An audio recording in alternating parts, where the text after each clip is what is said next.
کی فراغت کے بعد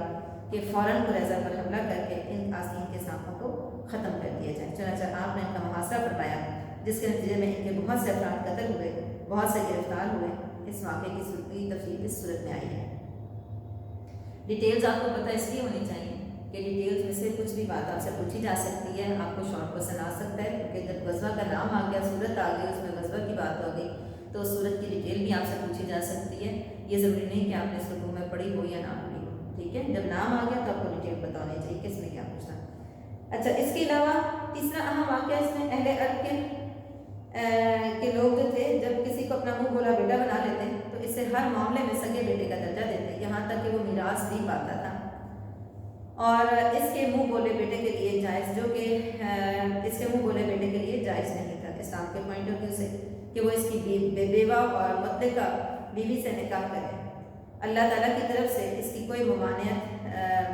بلکہ اس کو بدترین معیوب عمل سمجھا جاتا تھا، حالانکہ اللہ کی طرف سے اس کی کوئی ممانعت نہیں تھی، ٹھیک ہے؟ یعنی ہمارے دین میں ایسی کوئی بات نہیں تھی کہ اس کی مطلقہ یا منہ بولی یا اس کی بیوہ سے نکاح جو ہے وہ باپ نہیں کر سکتا، مربی نہیں کر سکتا، بے پالک نہیں، جو باپ پالتا ہے وہ نہیں کر سکتا، ایسا ہمارے دین میں نہیں تھا۔ لیکن یہ لوگ زمانہ جاہلیت کے لوگ تھے، تو وہ اپنے لحاظ سے اپنے ذہن کے حساب سے، کیونکہ اس کو سگا بیٹا تصور کر لیتے تھے، تو اس لیے اس کے ساتھ وہی تمام رویے ہوتے تھے جو سگے بیٹے کے ساتھ ہوتے ہیں۔ اچھا، عرب کی یہ جہلانہ رسمیں دلوں میں ایسا گھر کر گئی تھی کہ ان کا خاتمہ صرف زبانی نصیحت سے نہیں ہو سکتا تھا، اس لیے حضور صلی اللہ علیہ وآلہ وسلم نے ایسی رسموں کا خاتمہ کرنے کے لیے سب سے پہلے خود علی اعلان ان رسموں کے خلاف عمل فرمایا، تاکہ یہ بات واضح ہو جائے کہ اگر اس کام میں ذرا بھی کوئی خرابی ہوتی تو حضور صلی اللہ علیہ وآلہ وسلم اس کے پاس نہ جاتے۔ اس کے سدباب کے لیے اللہ تعالیٰ نے حضور صلی اللہ علیہ وسلم کو حکم دیا کہ آپ اپنے منہ بولے بیٹے حضرت زید بن حارثہ رضی اللہ تعالیٰ عنہ کی مطلقہ بیوی حضرت زینب بن حجش رضی اللہ عنہ سے نکاح فرمائے۔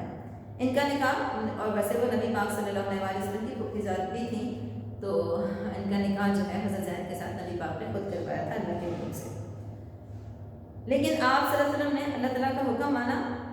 یہ عمل جو تھا ان کے لیے بڑا صبر آزما عمل تھا، کیونکہ منافقین اور جو کفار تھے، مشرکین تھے، وہ اس بات کے سخت خلاف تھے، اور وہ بڑی غلط قسم کی باتیں جو ہے نبی پاک کے کریکٹر کے حوالے سے انہوں نے باتیں پھیلا دی تھیں، تو اس لیے یہ بڑا ان کے لیے صبر آزما عمل تھا۔ لیکن چونکہ اللہ کا حکم بھی تھا اور دینی مصلحت بھی، اس کے آگے انہوں نے سر جھکا لیا اور ان سے نکاح کر لیا۔ اس نکاح کے ولیمے میں حجاب یعنی پردے کے احکامات آئے، اور بہت ساری ایسی آیات اس میں موجود ہیں جس میں پردے کا حکم واضح طور پر آ گیا۔ چوتھا واقعہ، حضور صلی اللہ علیہ وآلہ وسلم کے ازواج مطہرات نے اگرچہ ہر طرح کے سرد گرم حالات میں حضرت محمد صلی اللہ علیہ وآلہ وسلم کا بھرپور ساتھ دیا، لیکن جب آپ کے پاس مختلف فتوحات کے نتیجے میں بہت سارا مالی طور پر آپ کو وسعت حاصل ہو گئی، تو انہوں نے بھی اپنے نفقے میں اضافے کا مطالبہ کر دیا۔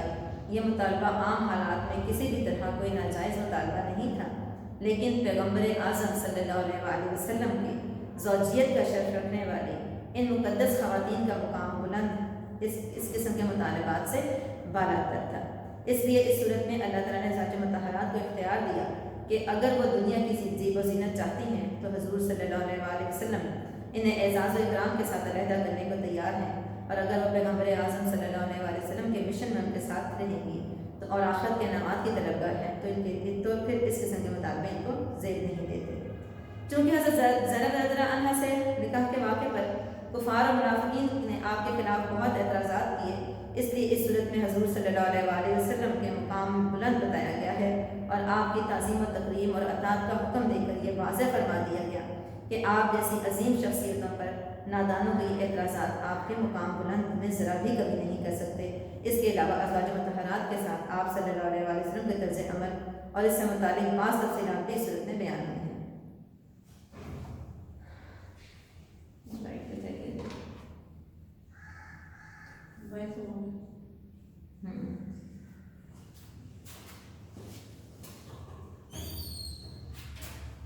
چلی گئی، روک دیا میں نے۔ ہاں نظمہ، لائٹ چلی گئی، میں نے اسٹاپ کر دیا تھا، اس کو بھی اسٹاپ کرتے ہیں۔